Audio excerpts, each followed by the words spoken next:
بسم اللہ الرحمن الرحیم۔ حضرات گرامی قدر، جیسا کہ میں بات کر رہا ہوں یتیموں کے مال کے حوالے سے کہ وہ کھانا ناحق ہڑپ کرنا، ہضم کرنے کی، حذف کرنے کی کوشش کرنا، یہ کیسا ہے؟ آج میں آپ کے بتانا یہ چاہتا ہوں کہ اگر آپ کے زیر کفالت ہیں یتیم، تو آپ قرآن و سنت کے مطابق کس طرح ان کے مالوں کو استعمال کر سکتے ہیں اور یا نہیں۔ اللہ کا قرآن سنیے، سورۃ النساء آیت نمبر 2 اور 3 آپ کے سامنے رکھنے جا رہا ہوں۔ اللہ فرماتے ہیں وَآتُوا الْيَتَامَىٰ أَمْوَالَهُمْ وَلَا تَتَبَدَّلُوا الْخَبِيثَ بِالطَّيِّبِ وَلَا تَأْكُلُوا أَمْوَالَهُمْ إِلَىٰ أَمْوَالِكُمْ إِنَّهُ كَانَ حُوبًا كَبِيرًا۔ اور یتیموں کو ان کے مال دو۔ قرآن فرماتا ہے یتیموں کو ان کے مال دو، یتیموں کو ان کے مال دو۔ ان کا مال یتیموں کا، اگر آپ کے زیر کفالت یتیم آئے ہیں تو ان کا مال تمہیں دینا ہوگا۔ یہ ایک شخص کی نگرانی میں اس کے یتیم بھتیجے کا کثیر مال تھا۔ شان نزول ایسے ہے کہ ایک شخص کی نگرانی میں اس کے یتیم بھتیجے کا کثیر مال تھا۔ جب وہ یتیم بالغ ہوا تو اس لڑکے نے اپنا مال طلب کیا تو چچا نے دینے سے انکار کر دیا۔ اس پر یہ آیت مقدسہ نازل ہوئی۔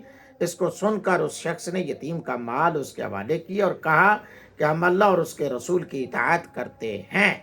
اب یہ دیکھیں، یہ ہے حکم جو لوگ وہ پہلی میں نے ذکر کیا کہ مال یتیموں کا کھانا پیٹ میں آگ بھرنے کے مترادف ہے۔ یہ ہے حکم، یتیموں کو ان کے مال دو اور ستھرے کے بدلے گندا نہ لو۔ ستھرے کے بدلے گندا نہ لو، یعنی اپنے حلال مال۔ اور یتیم کا مال جو تمہارے لیے حرام ہے، اس کو اچھا سمجھ کر اپنے ردی مال سے نہ بدلو، کیونکہ وہ ردی تمہارے لیے حلال و طبیب ہے اور یہ حرام و خبیث ہے۔ یتیم کا مال اس طرح ہڑپ کرنا، یہ ہے حکم قرآن پاک میں۔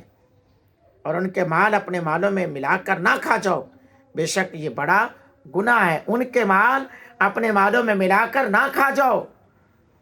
یہ نہیں ہے کہ بس چل سو چل کام جو ہے نا وہ مال یتیمہ دل بے رحم است، مال مفتہ دل بے رحم است، تو یہ نہیں ہونا چاہیے۔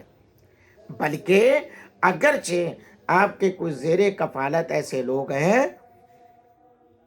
تو اگر آپ کر سکتے ہیں تو اپنے پاس سے ان کی کفالت کریں، نہیں تو پھر ان کے مال میں سے ان کے حساب سے خرچ کریں۔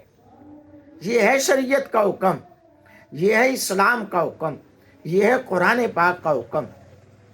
اللہ تعالیٰ کی بارگاہ اقدس میں دعا کرتا ہوں اللہ ہمیں قرآن و سنت کی سمجھ بوجھ عطا فرمائے اور سنت محمد مصطفیٰ صلی اللہ علیہ وآلہ وسلم کو اپنے اوپر اپنا کر اور زندگی بسر کرنے کی اللہ توفیق عطا فرمائے۔